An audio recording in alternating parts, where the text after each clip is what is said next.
Today, I'm going to be talking a bit about perspective and gratitude and why that needs to be worked like a muscle, and people don't. People get used to comfort in life and they forget about this.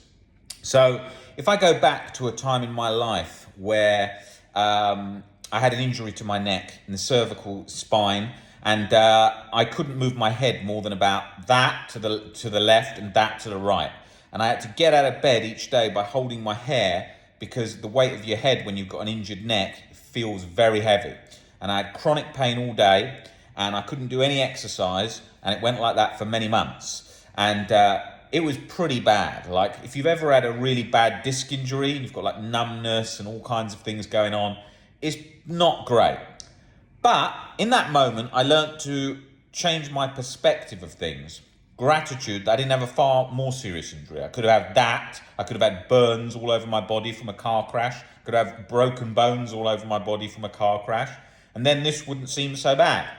Now, that doesn't take away from the fact that you're in pain now and detract from your situation, because otherwise people often say, oh, that takes away from my problem that I've got. No, it isn't. It's changing your perspective of it, which gives you more freedom and makes you not disturb yourself. Even Viktor Frankl, in his book Man's Search for Meaning, he was in Auschwitz, talks about gratitude and changing his perspective whilst in Auschwitz.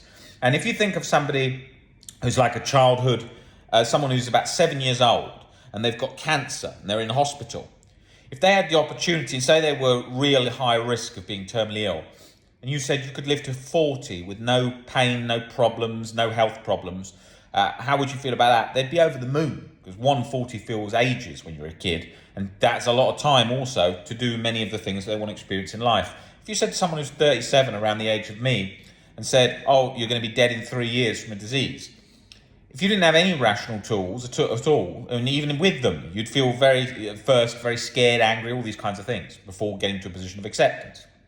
And perspective is whatever the situation you're in, you have the ability to change your perspective. Otherwise, Albert Ellis's book, How to Stubbornly Refuse to Make Yourself Miserable, wouldn't be called that. It'd be called How to Stubbornly Refuse to Make Yourself Miserable Unless You Have This, and then there's no hope and you can't do anything, which it isn't. It doesn't matter what age you are. It doesn't matter what's going on. You could be facing the death penalty in 2 weeks, and you can still change your perspective and be at peace with it. All of these things, if you look at the beliefs, either it's fear of death, or we're all going to die anyway, we're all just different times we're going to die. I was speaking to someone with cancer, or esophageal cancer, many years ago, who said to me, well, we're all terminally ill. It's just some of us know when we're going to die. And I thought that's a great way of perspective, because at the end of the day, the worst happens is we die, and we're all going to be dead. And so it's just a shorter amount of time. And that we're alive. And so you can change your perspective, and you can move back and forth by looking at that and being rational and using comparison. And that is like a muscle. You're able to then not disturb yourself in so many difficult life circumstances, which is key, whatever the situation. You can start very, very small on something that's very insignificant to you and practice it, because think about how angry people get with that. Like right now, for example, I was using this tripod, and I bought this electric tripod so that it balances the camera so that it doesn't wobble round, because I'm currently holding it in my hand.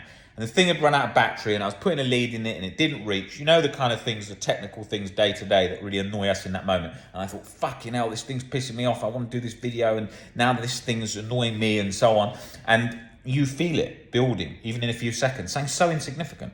Then you take a step back for a second and say, what does it matter? Why do I even have to use that? And just go back to currently holding the camera like this in my hand, and then get this fixed in later on, whatever. It's not a big deal.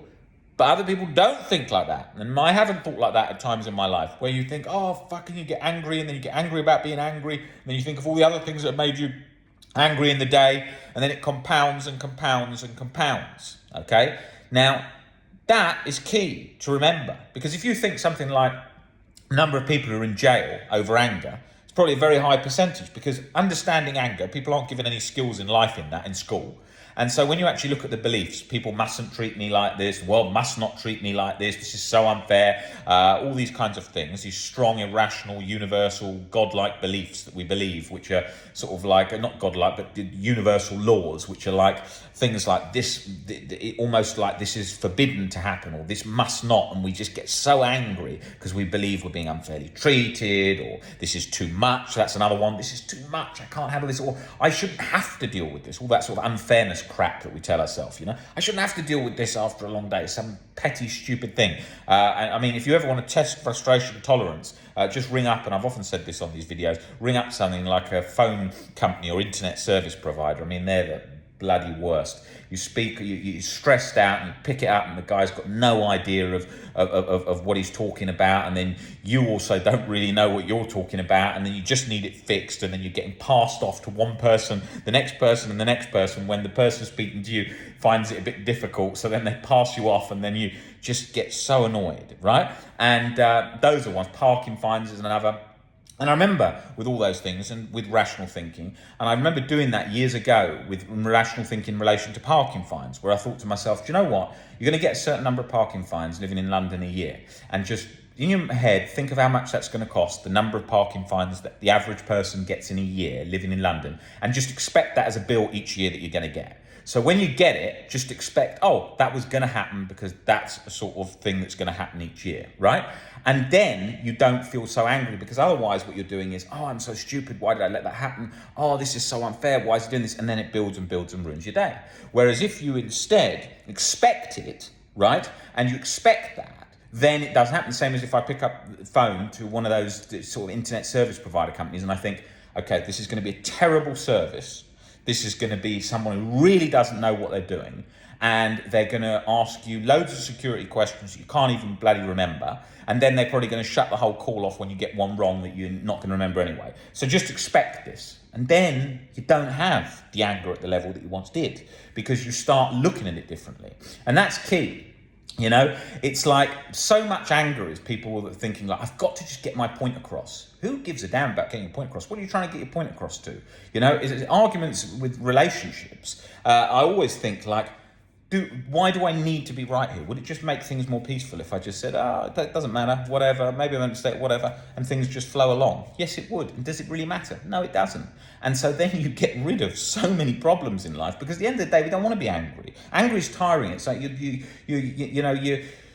got a problem, and you're punishing yourself, because no one wants to feel anger. Today people often say things like, yeah, it's great to be angry and have your voice heard and shout and all this stuff, and it's like, no one wants to really scream, and if you've got a good enough argument, you shouldn't have to scream it. And that's always a great philosophical point to think about. If you've got a great argument, you shouldn't have to scream it. If you're having to keep raising your voice, you obviously haven't got a very good argument.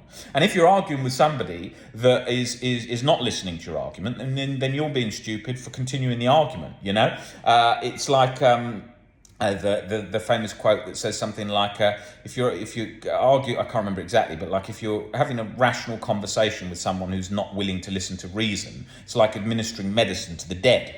And that's a key point to remember. You know, it's like if I ever somebody, like, I don't know, you get some stupid comments on social media or something, I think, wait a minute, who am I responding to? Who's the person like? It's like when I'm talking about where you get sort of a troll character or someone that's just really being rude and not very rational. I always think, well, like, who are you speaking to? You don't know this person. This isn't somebody in your life. Why are you bothering to go back and forth or make a point? And like, and when you think about that, most problems in life, it's like you're making a decision to engage in that. You're making a decision to engage in that argument. In anything, right? You're making decisions all the time in whatever you're doing, you know? And so you've got to use your brain. You've got to think of your brain like a muscle that you're developing.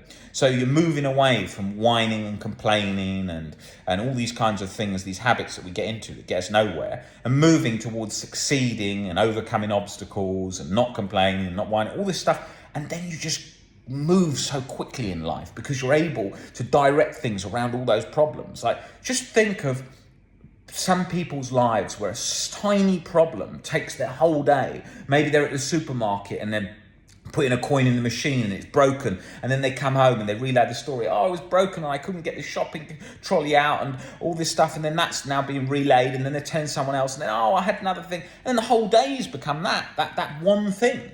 You've got to think of every single problem as like, how can I get over this quickly and move on to the next thing? Because at the end of the day, you want to be happy and doing things like socializing, enjoying good food, being involved in your work where you enjoy things, or proactive at overcoming things, working out, going on dates, sports, all the things that humans like to be happy, watching a good film, We don't want to be just relaying angry messages over and over and over and getting involved in angry confrontations, which can happen a lot in life because there's so many things that can get broken, especially in the modern world, where it's a crazy situation today in the modern world where there's just so many things. Like from the second you get up, phone, things can go wrong with your phone, things can go wrong with, like I was just saying there with that tripod, things can go wrong with all the bills, all electronic, and they've got no customer service.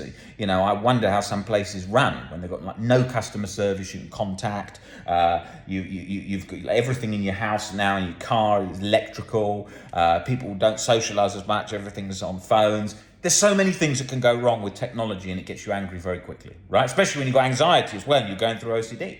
So all these things are relative to perspective. When you're angry at something, think how grateful and lucky you are to have a tripod. Think about how lucky you are to have hot water. Think about how lucky you are to have internet in your house and be able to order your shopping or whatever it is you're using the internet for, right?